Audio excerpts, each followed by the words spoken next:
Yo, what's up, SimWorld? This is Rick Blaze. Of course, I'm with my co-host, Siege. This is Blazin Takes. How you doing, brother? We're doing good. Excited back in the studio. You know, the weekends are nice, but I miss doing our show. I miss talking about what we got going on. So we got to get caught up. We got a lot to talk about today, Rick. A lot to talk about right now. Matter of fact, let's go ahead and kick it out. Let's start with this whole yacht club situation. I'll let you jump it out, brother. What's your thoughts about this?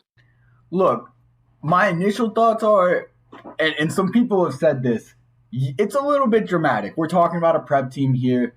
There's a lot of assumptions being thrown around, Rick, about what he might have said, that being Coach Laster, what he might have said, what he didn't say, promises he might have made. My guess is somebody's hearing something that a mom or a dad is saying that, they were promised their kid was going to be a starter, and it's not quite shaken out that way. But Coach Laster has not outwardly said up until this point that he was giving anyone anything, as far as I understand, not publicly anyways. What's going on in the locker room, we can only know from sources. We don't know for sure. We haven't had any players speak out saying that they misled them or anything like that. It's interesting, though, the whole Royce Anderson situation. People were he was leaning towards Yacht Club, anyways, how the media was presenting it. That's kind of what we were understanding, and now we're hearing that they're not interested in him anymore. He mentioned in a thread, he said he did outwardly speak, saying that all the promises Yacht Club has been making are not being kept. So that's someone that hopefully we can hear from soon, because maybe we can get him on here or something, Rick, because there's something going on with that. But my real thoughts are, it's a little bit of a drama thing. Like, it's the off season. People got a little too much time on their hands. Coach Laster's putting in work. He's trying to build a roster that works. He's trying to tell kids, like, hey, you're going to have a part, but I don't know if he's telling them they're going to be starters or anything. So it's a lot of speculation, but we don't do safe takes. My take is, look, if you don't like the way Coach Laster coaches, if you don't like the way he's building his team, then it's not the place for you. It's simple as that. The guys who can work with it, the guys who are like, okay, like, do what's best for the team, take us there, those are the guys that are going to go play for him. So it's a little bit of a big hullabaloo right now, but I don't know if it's really that deep. To me, this feels like a deja vu moment. Sort of. This situation with Yacht Club right now feels like Bay Area last season 2.0 before the season started. And not saying because Bay Area had a bunch of people talking and stuff going to media. I'm just saying, as far as loading up on talent and trying to figure out who's going to be what, who's going to play what on the talented team.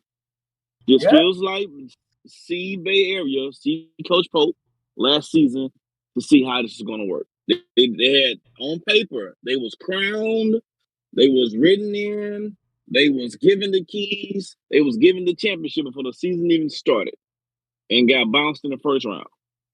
So I'm going to say this again, like I said many of other times. Instead of just collecting talent, try building a team that's going to work with the talent that you want. I'm not saying he is or he isn't. I don't know what's going on in Yacht Club.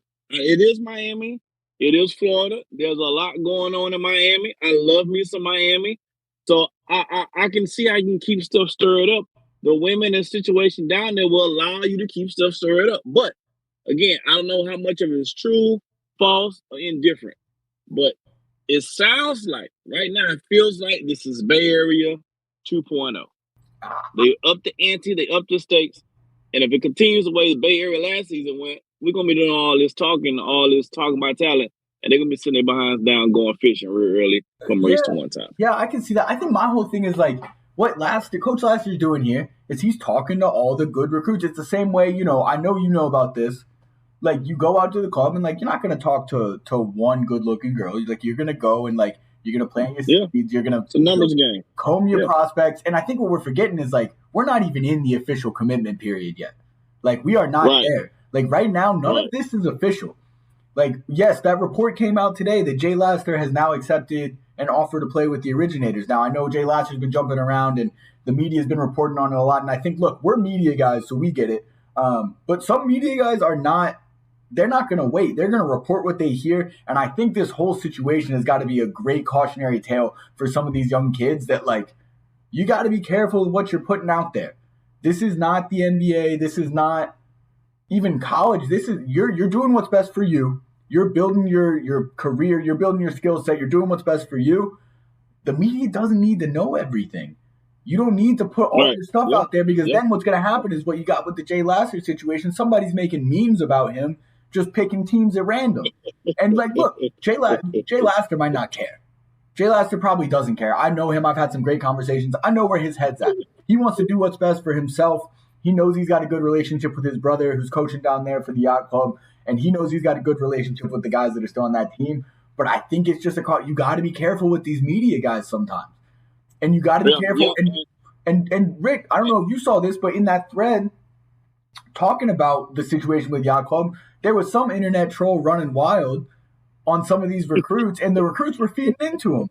And I just wish I could call them and be like, hey, like, you got to be careful about that because the higher level you get to, the more of these guys there's going to be. Right. And you have to pick your spots. And as far as that meme was pretty damn good. I was trying to figure out, was Jay Laster Mario or Luigi, and what board is he on? Because I'm a pretty good Mario Brothers player, so I was trying to see I can help him out depending on what board he on, help him get his flying wings. Anyway, yeah. So you got to be careful with all that. And as far as Coach Laster, hey, like you said, I love that analogy. It's like talking to a girl in the club. You don't talk, but the thing is, once you're talking to many girls in the same club in a small space, in these small clubs, don't hear about they all watch you. They all see you now. Yep. Somebody gonna get jelly. Somebody gonna say, nah, never mind. No, thank you. So my thing is, if you're talking to the girls in the club and it's in a small club, you might want to go about a certain kind of way because at some point you don't want to end up leaving that club by yourself at the end of the night. Yep. And look, I'll say this. This goes for pretty much anything in life. There are rarely well-kept secrets, especially in a league like this. There's coverage, and it's only going to get worse as these kids go on to college where there's even more coverage, to the pros where there's even more coverage about the smallest things. Like, there are no secrets. Like, people are going to find out who you're talking to, what you're telling them, things like that. It's going to happen. So you just got to, comb your prospects, do what you got to do, but keep that in mind. You got to be careful about what you're saying to them. You got to. You're going to end up in a situation. But Rick, all that aside, all the drama, reality television show, whatever the vibe's going on here, I want to talk about this De'Aaron Cruz move, though. He's verbally committed to accepting a scholarship offer, a sponsorship offer from the Yacht Club. And I think it's interesting because he's one of those really fast point guards. Kind of fits almost the Dominic Bianco role. Now, is he Dominic Bianco? Look, Cruz is great. I don't know if he's Bianco, but I like the move for him because I think he had kind of an underwhelming season last year. I think we expected a little bit more. But I think in the scheme that Coach Laster runs down there, he's going to do really well. Yeah, Cruz is a very good player. I was really high on Cruz last year. I'm still high on Cruz. Yep. He's a very, very, very, very, very, very, very good player. I have a player comp for him. As De'Aaron Fox. That's my comp too. So he's a really good player. Now, I think it all depends on what Yacht Club is asking for him to do. Now he's good enough to be a facilitator. He's good enough to be a scorer. So I think at this point it's all on De'Aaron Cruz, man. Like, are you going to come to Yacht Club and put up 20 and 7? Probably not. But if you want to lead SimWorld in assists this season, you got a good chance of doing so on the Yacht Club team with the talent they have that they're bringing in. Yeah, so I think if that's what De'Aaron wants to do, I think he should have stayed in New Orleans personally. But if that's what he wants to do, man. I mean, it's hard to turn down living in Miami, right? So talking to people in the clubs and stuff. I mean, I know he's a kid right now, so can't really do that. But Miami's not a bad place to be in general. So. Absolutely. It's not a bad place to be in general. All right. So enough with the mean girls talk. Let's get into some other stuff we hearing on that's coming down the pipeline, that's came down the pipeline. Bernard James and his rumors of him possibly getting with Philadelphia. What you think about that? So I know, look, we've got 2 Bernard rumors running around right now. Earlier today was that he's been talking to Nas Hall. Which, I mean, let's be real, those guys could just be working on their game together. They could just This be is true. friends. I don't know that Philadelphia is a real landing spot. And then we had the rumor that he might be talking with Queen City Kings, and there was the whole thing last season. That's where he originally wanted to play, but for whatever reason, there were some stoppages to keep him from getting there, whatever it may be. Here's my take on that. I think Queen City could be a great spot for Bernari, and I'll tell you why. Look, we saw with the Coach Storm thing and all of the what's the word I'm looking for? The series of events that went on with the Indy Stripes last year. What we got out of that, though, Bernari is loyal to his coach. He had this relationship with Coach Storm that Coach Storm could do no wrong. He spoke a lot with Coach Storm, and outwardly, Coach Storm did not seem like an involved guy. He wasn't a very engaged coach with his team when you talk to the other members of the team. But Bernari was ride or die for Coach Storm. Now, what I think is get him with a coach like Coach Skinny, who's very engaged with his players. He's very active. He's very, he's doing all the little things. The relationship he could build with Coach Skinny and what Coach Skinny could do for his game and his maturity, I mean, that could be we talk about players being a dangerous duo. The duo of Coach Skinny and Bernari, that could be a crazy duo. And then you add on the layer that, like, let's not rule out the fact that it's a pretty good chance that two of those guys that left Heartland in Renzo Bryant and Carter Fields is the North Carolina guy. Carter Fields could end up with the Queen City Kings. And all I'm saying is you get Bernari. That sounds cute, Marsh. I mean, see, I can kind of. I'm looking at Marsh's head. Just his show just dropped right now as we're recording. That's why I said Marsh. Oh, dude, I can only aspire to look like Marsh. No one needs to look like Marsh. No one needs. He looks like a bobblehead. No one needs to look like Marsh. I just say his show dropped while we was doing the show. That's made me say the word Marsh. I'm sorry. Go ahead, Steve. You don't even look like Marsh. Let Marsh just look like Marsh. Yeah. Well, I just think, look, Coach Skinny could be building something there. And what I think is, look, Bernari's a great scorer. His facilitation's also really good.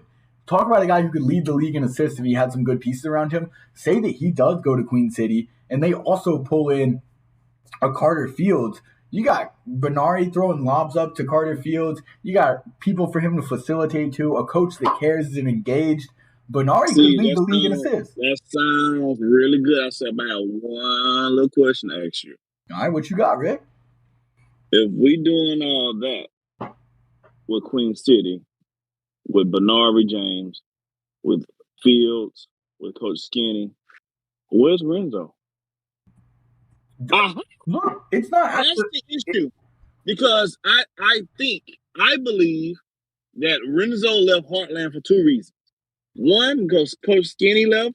And two, I think Coach Skinny said, hey, man, I'm about to take this program here, and I want you to be my guy on this program. You can't have two you my guys. So Renzo, I think, is on board with Queen City. But if Coach Skinny's bringing in Bernari, not saying it can't work, but now you telling Renzo, hey, I want you to come join me, but I want you to come join me and be my number 2 or my number 3. But you can't be number 1. Look, that's what bringing Bernari James. Bernari James is a certain type of player, and you have to build a certain type of team to get the best out of Bernari James. Yes. He has a scores first mentality. So there's going to be nights where he's going to be really efficient, and he's going to put up 25 shots, and he's going to be an efficient 25. There's going to be nights he's still going to put up 25 shots, but it might not be an efficient 25. So my thing is, you have to make sure if Bernari James is your guy, he has to be known by everybody else on the team.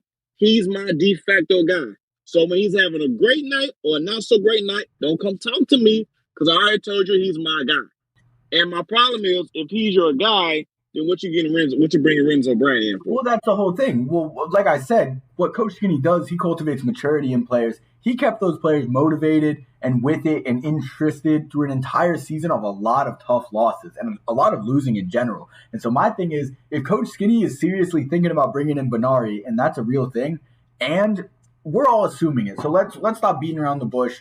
We're all assuming that Renzo left to follow Coach Skinny. They got a great relationship. So we can also assume, and again, this is dangerous because we know that we don't know what's being said by people.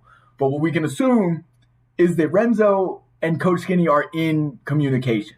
Renzo knows if Bernari is coming, Coach Skinny has been talking to Renzo about it. That's what we can assume with this whole thing. So here's my thing. Benari's maturation over the last year, and what we can assume he will continue maturing, is that he knows for him to get on a team where he's got a chance to win, it's going to take some compromise. And I think him and Renzo could complement each other pretty well. Yes, there are going to be nights where Benari's going to take 25 shots, but Renzo's the kind of guy who can make an impact. There's not going to be nights. That's going to be every night. There's not going to be nights. I don't know about that. There's going to be every night. I don't know about that. I mean, like, look again. And I'm not knocking that. I'm not knocking that. No, it's great. He's a prolific scorer. Yeah, you get a team around him like they did with AI when he came to the league. Get a bunch of good role players and let him do his thing offensively, and everybody just kind of get in where they fit in. If you plan on doing that, bring Benari in. Benari James could be in last place. Benari James could absolutely fit the idea of building a team like you did around AI and just let him do his thing. But how successful was that really? He went to one finals? Great. So, but what I'm saying is, I think Benari's at the point where he wants to win. And he's going to be willing to make those concessions, especially next to a guy like Renzo, who I'm personally expecting to take a huge leap next year. That guard tandem, say that guard tandem does end up happening. You got one guy in Renzo who's kind of an all-around. He can do a lot. He can defend really well. Benari's not a great defender. You got Renzo who can guard the other team's best guard. You got Benari who can put up buckets in a flash. And Renzo's been working on his offensive game. If anything, I think the two rub off on each other. Benari maybe learned some defensive techniques, some intensity from Renzo and Coach Skinny, and then Renzo could probably improve his offensive game plan with Benari. I think a little bit of competition there could be good as long as both players are of the same mindset that winning is the most important thing. So I really think that could be good for both of them. But that's just me. That's just me. Okay. Hey, if what you're saying has an opportunity to work exactly how you said, but also has an opportunity to blow up in everybody's damn face. But that's what we play the season out for. That's what we're here for. That's what we're going to find out in a few short while. All right, before we get out of here, we're way over time, I believe. Let's get out here with our grab back question of the day. You ready, Siege? Oh, I'm always ready. What do you got for me? Here we go. Growing up, I came from modest, humble beginnings. I don't know about you. I think Marsh was born with a silver spoon in his mouth, but that's another story for another time. But I came from humble beginnings. And I would say we will play I Spy or Bingo when you see a vehicle that you wanted, right? You remember those days? Naturally, yeah. What was the car as a kid that you was like, I always wanted? And you're an adult now. What car that you always wanted, you still have your eye on, but you do not currently have, but it's still a goal of yours? All right, this is an interesting question because I've been asked stuff like this, and everyone's always got one of those fancy cars. Some people want those sports cars. For me, bro, I don't care about all that. I don't care about how the car looks. My goal has always been something with a nice interior. I don't care how it looks on the outside. I'm driving it. I'm inside. I want the inside to be nice and decked out, nice seats, premium sound system. I want to be able to bump my boy Rick Blaze at full blast. You can hear it from outside my car. So, I mean, my whole thing has always been a Bentley would be great, but being realistic myself as a kid, what I always wanted top of the line, the newest, all the bells and whistles on the interior. And this might sound crazy, a Lincoln Navigator. Give me that big Lincoln SUV, nice on the inside. What's your stinking Lincoln? Okay. I'm a fucking guy. I drive a Lincoln now. It's not the nicest Lincoln. It's a little beat up. Got it at a used car lot for about $6,000. Had about 70,000 miles on it. I've got it up to about 200,000 miles on it now, Rick. So it's worked well for me. I want a nice interior. Okay, I like that. For me, I would go with, as a kid, I'm like you. I don't have the typical answer for this, but this is a vehicle that I plan on getting really soon. But I want the DeLorean. DMC DeLorean. Yeah. That's a great answer. Yeah, the DMC DeLorean. That's what next time you see me, if I get there, when I'm taking these trips in SimWorld, we got to go from state to state, country to country really quick. I just hop in the DeLorean, baby, and I'm down. Yeah, you got to come pick me up in that one. Let's take a little road trip. I got you, brother. Hey, we're going to get ready to get out of here. Siege, it's a pleasure always. You guys, let's custom discuss. Put it in the chat how you feel about what we talked about. You agree? You disagree? Let us know, man. Till tomorrow, we're going to holler at y'all. Peace.